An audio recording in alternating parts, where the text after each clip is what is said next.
The overnight trick you were never told. They told you it was just part of getting older, that the fire fades, the mornings slow down, and your body no longer responds the way it once did. But here's the truth.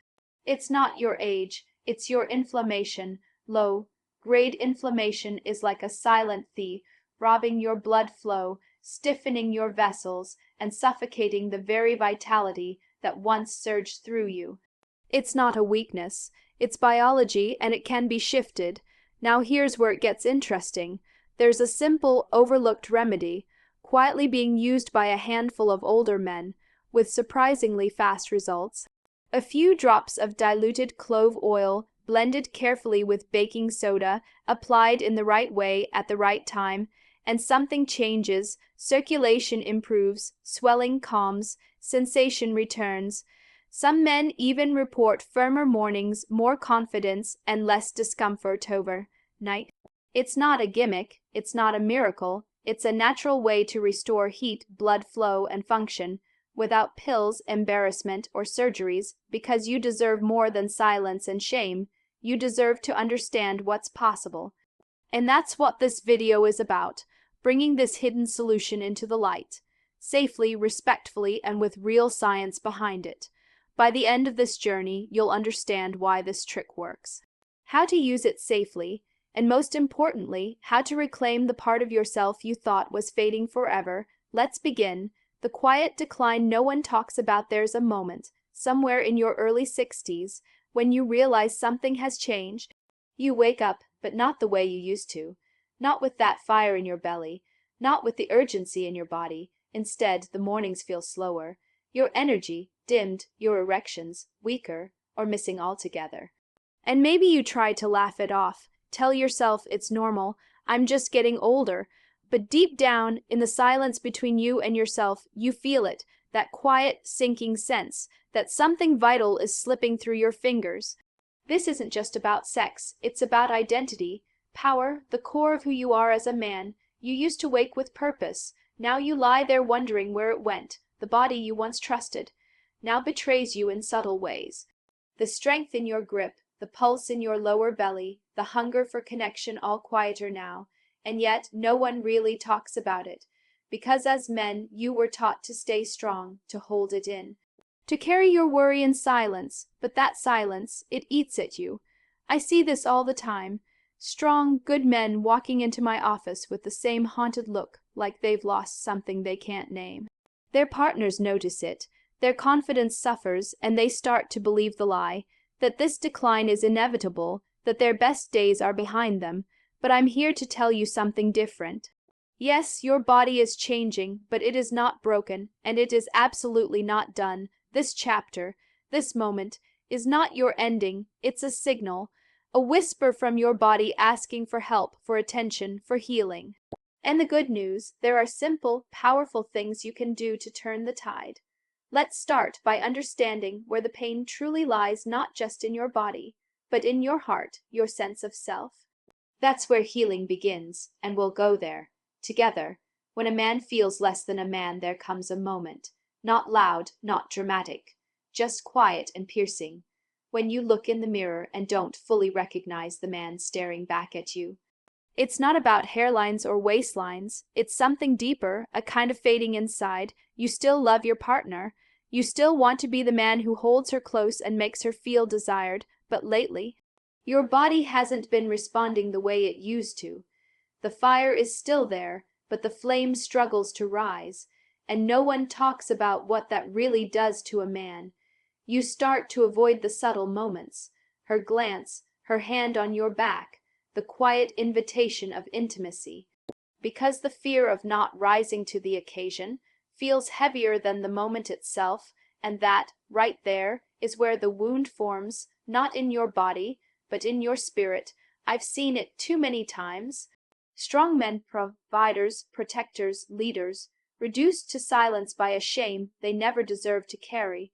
One of my patients, 71 years old, told me it wasn't the weak erections that broke him. It was the look in his wife's eyes, soft disappointment masked as understanding. He said, "She never blamed me. That made it worse. What you need to know is this: you're not broken. You're not done, and you're certainly not alone. The body changes, but your worth doesn't. Your masculinity isn't measured by one moment of performance. It's written in the way you keep showing up, even in the midst of struggle. Still, this kind of pain needs a path forward, not just pills or promises, but dignified solutions that work with your body, not against it. And sometimes the most powerful medicine begins with simply being told the truth. You're still a man, you're still wanted, and healing is possible. Let's talk about how, because this next step it's not about fixing you. It's about bringing you back to yourself. I had a patient who gave up. Until this he walked into my office with that familiar look. Shoulders heavy, voice quiet, eyes searching for something he wasn't sure still existed. He was 67, a retired electrician, rugged hands, once proud, but now tired. He told me, "Doc, I think I'm done. I just don't feel like a man anymore." Not in a dramatic way, more like a man who had quietly packed away parts of himself. Morning energy, gone, libido, faded, erections, inconsistent, if at all, and with every passing month he felt smaller, not in body, but in spirit. He had tried pills, potions, and even gave up red meat. Nothing worked. He wasn't looking for miracles, just some sign that the fire wasn't out completely. So I gave him something simple, strange, even. I told him to mix a drop, just one drop, of clove oil into coconut oil, and stir in a pinch of baking soda. Apply it at night, gently, around the lower abdomen and inner thighs. I explained how clove oil, when diluted properly, supports blood flow, and how baking soda, in small doses, helps reduce irritation and pH imbalance. He looked at me like I was joking, but he did it. Day 1, nothing. Day 3, still skeptical. Day 5, he called me, "Doc, I woke up with something I haven't felt in months. Morning energy, confidence, and well, you know, it wasn't magic, but it was momentum." Within 2 weeks, he was walking taller, laughing again. He even fixed up his old Harley and started riding on Sunday mornings, something he hadn't done in years. The body remembers how to come alive. Sometimes it just needs the right signal. For him, it was this gentle, almost forgotten ritual, a touch of heat, a shift in flow, a reminder that he still had power, and maybe, so do you, soft transition to next. So let's break down how this strange combination actually works, why clove oil and baking soda aren't just folk remedies, but scientifically backed allies in your masculine revival. The science of heat, flow, and inflammation. You've probably heard it too many times. This is just part of getting older. The slow mornings, the weaker drive, the quiet frustration that builds in the background of your life. But let's be honest, it's not just age, it's inflammation, and that can be reversed. Here's the truth they rarely tell you: circulation is everything. When blood can't move freely, it affects energy, erections, even your confidence as a man. That's where this unlikely hero, clove oil, comes in. Inside it is a compound called eugenol. Now, this isn't just folk medicine. Eugenol has been studied for its power to dilate blood vessels, ease muscle tension, and reduce inflammation. When you apply it topically, in a very diluted form, you're not just treating the surface, you're opening the gates beneath it. But clove oil is strong, too strong on its own. That's why we pair it with a carrier oil like coconut or castor, to calm the intensity while preserving its benefits. Think of it as fire controlled by water, potent but safe. Then there's baking soda, humble, simple, but powerful. It helps balance the pH of your skin, preventing irritation, especially in sensitive areas. It also reduces surface-level inflammation and gently clears the way for better absorption of nutrients. Together, they work like a switch, not a miracle, not overnight magic, but a nudge, a biological push in the right direction, one that supports blood flow, calms the silent fire of aging, and whispers life back into places you thought had gone numb. And let me be clear, this isn't about chasing your 20s. This is about reclaiming your dignity, your spark, and that quiet inner strength that never truly left you. So the next time someone says, There's nothing you can do after 60. You'll know better. And now I'll walk you through how to do it safely, step by step. The safe way to use the clove oil and baking soda combo. Let's get practical now, because knowing why something works is one thing, but knowing how to use it safely, that's where real transformation begins. Here's the truth. Clove oil is powerful, so powerful, in fact, that if you apply it raw, it can burn your skin. It's not meant to be poured or rubbed directly. Instead, it needs to be diluted, always gently. Start with 1 drop of clove oil and only 1.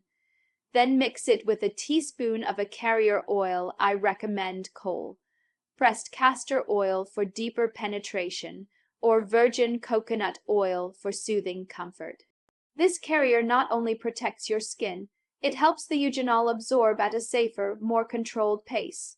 Now for the baking soda, half a teaspoon, mixed into a tablespoon of warm water to create a mild paste. Apply it to the area first gently to neutralize acidity and prep the skin. Wait a few minutes, then rinse and dry. After that, massage your diluted clove oil mix into the lower abdomen, inner thighs, or perineum, not directly on sensitive skin or genitals. These are pressure points where circulation matters most, and timing matters too. Do this at night, just before bed, when your body is in repair mode and blood flow naturally increases during sleep. You're not just applying a remedy, you're inviting your body to awaken again, quietly, from the inside out. Start slowly every other night at first. Watch how your skin responds. If there's any irritation, back off. This isn't about aggression. It's about respect for your skin, for your age, for your healing. I've had patients who followed this exact method and noticed subtle changes within a week: more warmth, more sensitivity, and eventually stronger morning responses. You don't need pills or painful interventions. Sometimes it's about relearning how to care for your body with the same patience you once gave others. You're not broken, you're healing, one careful night at a time. Next, let's talk about what happens after the transformation, the quiet return of power, and the man you remember being. The return of vital fire. There comes a morning when something shifts. You wake up not just to another day, but to yourself. The stiffness in your joints doesn't own you. The fog in your mind is lighter, and something else, something deeper, stirs. You feel a pulse, a warmth, a quiet readiness in your body that you haven't felt in years. This is not about chasing youth. It's about reclaiming your fire. That fire has nothing to do with six-pack abs or magazine headlines. It's about energy, stamina, presence. It's the spark in your chest that says, "I'm still here." It's the steady confidence in your voice when you speak to your partner, not as a man trying to prove something, but as a man who remembers who he is. When your body begins to respond again, blood flowing more freely, inflammation fading, energy returning, you start to see yourself differently.